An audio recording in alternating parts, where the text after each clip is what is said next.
Bismillahirrahmanirrahim. Assalamualaikum warahmatullahi wabarakatuh.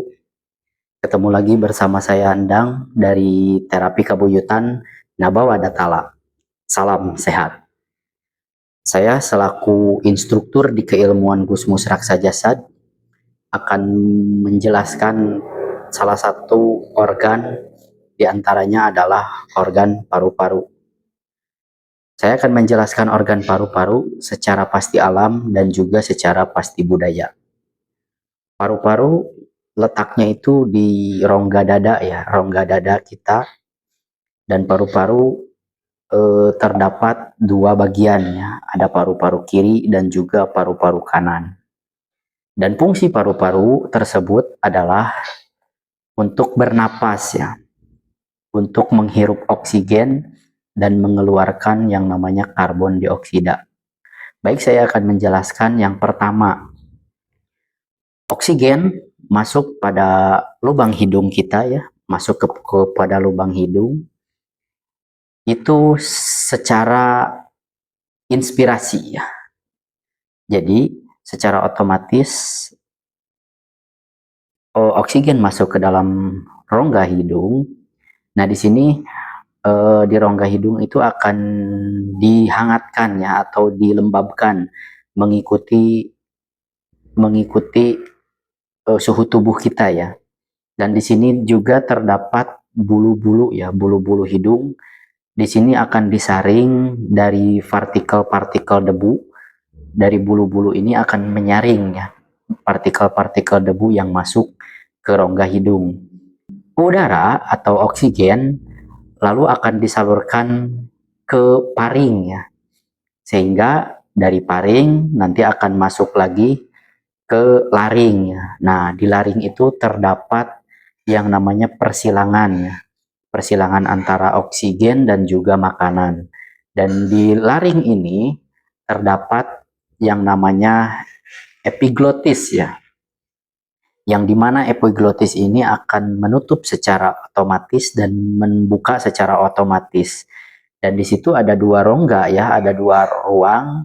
Ketika epiglotis, ketika kita berbicara, maka epiglotis akan menutup ke saluran makan atau yang menuju ke isofagus ya. Dan di sini di epiglotis ini akan membuka ya secara otomatis ketika kita bersuara. Dan di epiglotis ini terdapat yang namanya pita suara juga ya. Termasuk getarannya, suaranya itu besar dan kecilnya itu disesuaikan dengan kita bicara ya. Terus udara masuk ke bawah lagi ya, masuk ke bawah. Di sini terdapat yang namanya kartilago ya, atau trakea ya. Nah, masuk ke trakea, dan trakea ini terdapat yang namanya kartilago ya, atau tulang rawan. Nah, di sini terdapat ada yang namanya persilangan ya, yang bisa disebut adalah bronkus ya. Nah, dari bronkus udara akan masuk ke persilangan salah satu antara persilangan paru-paru kiri dan paru-paru kanan, sehingga udara akan dimasukkan ke bronkolius di antara di dalam paru-parunya. Dan setelah dari bronkolius, udara lalu akan masuk melalui alveolus ya, atau alveoli yang kecil-kecil bentuknya kayak anggur ya. Sehingga di situ akan ditekan secara otomatis oksigen untuk dipaksakan masuk ke pembuluh darah, sehingga nanti akan dibawa oleh pena yang akan disalurkan ke bilik kiri jantung ya. Nah, salah satunya paru-paru itu bekerjanya seperti itu ya, menghirup oksigen dan mengeluarkan karbon dioksida.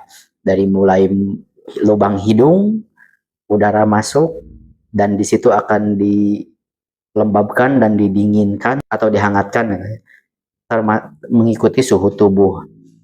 Dan juga lalu masuk ke laring, lalu ke paring ya tadi, terus masuk ke kartilago atau ke trakea, dan juga lalu oksigen itu akan disalurkan ke bronkus dan lalu ke bronkolius, ke dalam paru-parunya, lalu akan ditekan secara otomatis ya memasuki ke pembuluh darah yaitu di alveolus, sehingga peredaran darah kita akan lancar atau peredaran darah kita akan kaya dengan oksigen.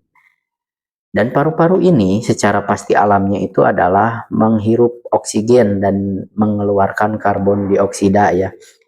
Dan secara budayanya adalah belajar ya, dimana kita belajar ini mengikuti sistem paru-paru, yaitu belajar membuang hal-hal buruk dan mengambil yang bagus-bagusnya.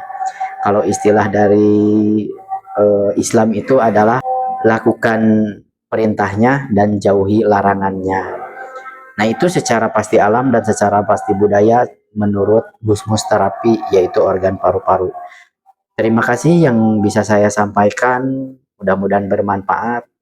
Wabillahi taufiq wal hidayah. Wassalamualaikum warahmatullahi wabarakatuh. Salam sehat.